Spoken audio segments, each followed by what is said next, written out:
श्लेष अलंकार।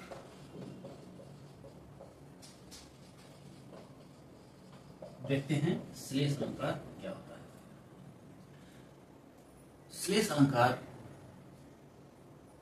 वो होता है कि शब्द तो एक ही बार प्रयुक्त होगा।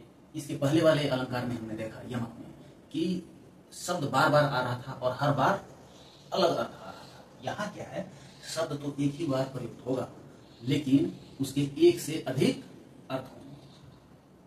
जैसे रहीमन पानी राखिए, रहीम कवि कहते हैं कि रहीमन पानी राखिए, बिन पानी सब सूं, पानी गए न उबरे, पानी गए न उबरे,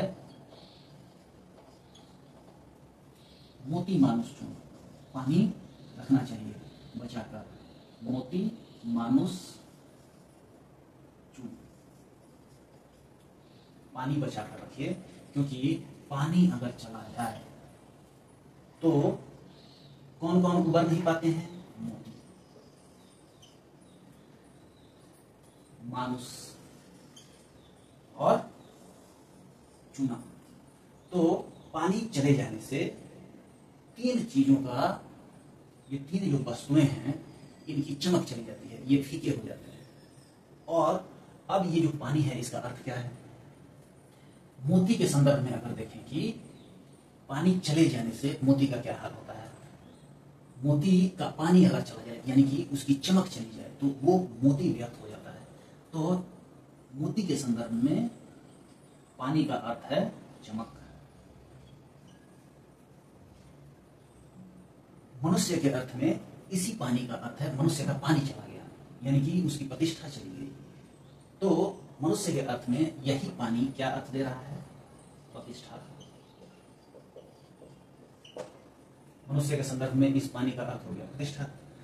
और चूने के संदर्भ में आपने देखा होगा खड़िया, अगर आप उसको पानी में डाल दें तो फिर वो लिखने योग्य नहीं रहता है।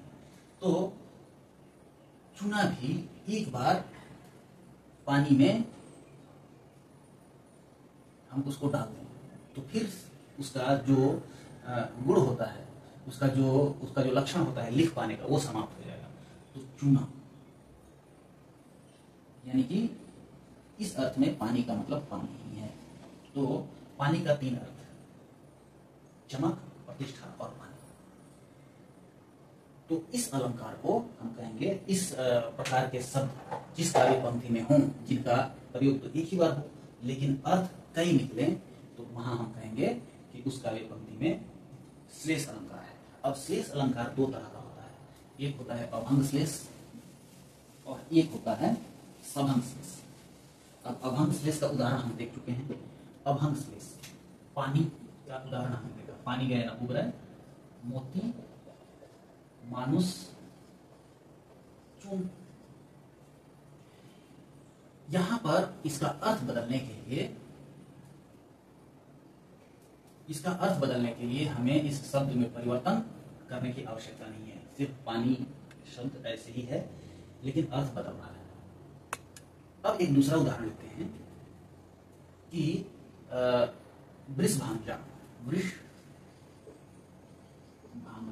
हो, यदि ये वृषभानुजा, वे हलधर के वीर, वृषभानुजा।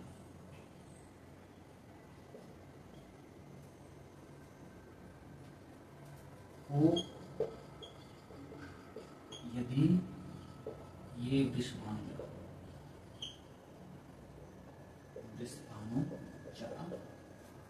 वे हलधर के वीर। क्या हुआ यदि ये वृषभानुजा है? अगर ये वृषभानुजा है तो वो हलधर के वीर है। अब देखिए ये जो शब्द है वृषभानुजा, अगर हम इस शब्द को हम इस तरह से तोड़ें कि वृषभ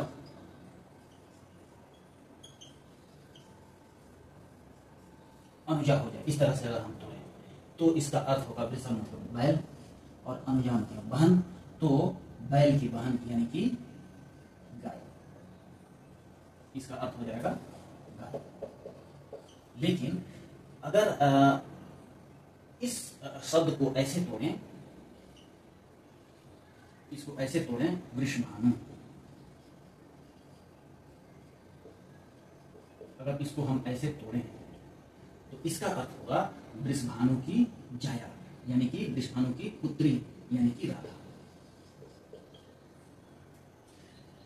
तो यहां पर इस काव्य पंक्ति में इसके दो अर्थ निकल के आ रहे हैं।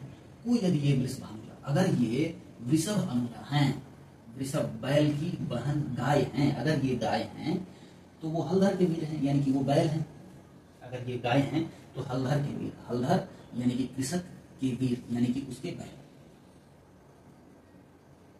ये हो गया एक अर्थ। दूसरा अर्थ अगर हम ये लें, इस शब्द को हम ऐसे तोड़ें कि वृषभानु जा, तो भी इसका एक अर्थ निकल के आ रहा है कि अगर ये वृषभानु की पुत्री यानी कि राधा हैं तो वे हलधर के वीर हैं। हलधर यानी कि दाऊ, बलदाऊ, वे बलदाऊ के वीर हैं यानी कि कृष्ण हैं।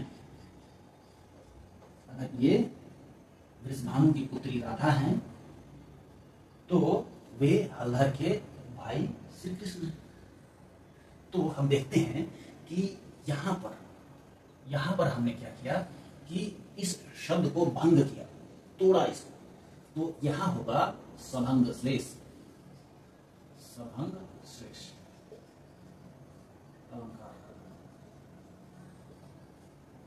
यहां दो अर्थ तब आया जब हमने इस शब्द को दो तरह से तोड़ा, लेकिन यहां पर हमें ये तोड़ फोड़ करने की आवश्यकता नहीं पड़ी। तो यहां होगा अभंग श्लेष, अभंग श्लेष अलंकार।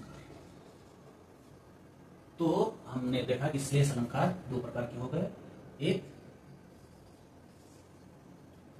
अभंग श्लेष और दूसरा सभंग श्लेष। तो इस प्रकार हमने श्लेष अलंकार भी